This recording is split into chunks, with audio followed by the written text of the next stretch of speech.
Maranata, Senhor está viniendo, 7 de junho. É papel de espiritismo, dengue engaño.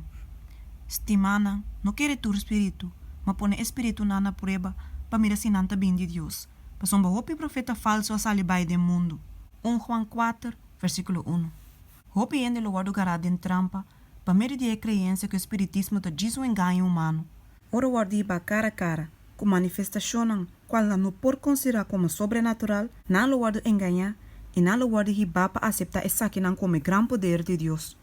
Segundo que a ciência do espiritismo está aceitar dor da igreja não, a restrição impone, riba o coração carnal está quitar. E a profissão de religião lubira manto para esconder a iniquidade de mais baixo. Crença de manifestação espiritual te abre a porta para espírito enganoso e doutrina de demônio. E assim, a influência de ángel malvado no guarda sentido da igreja.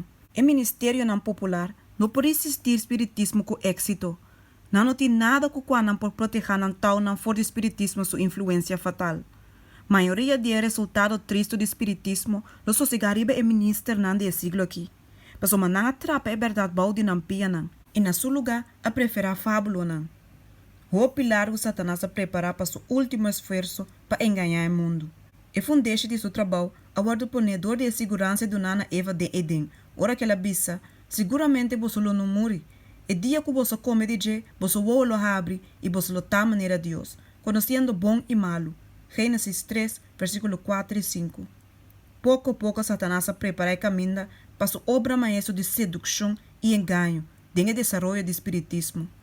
Te ainda, e não logra de realizar completamente seu propósito não, pero ele alcançar essa aqui, de tique tempo que te falta para chegar ao fim.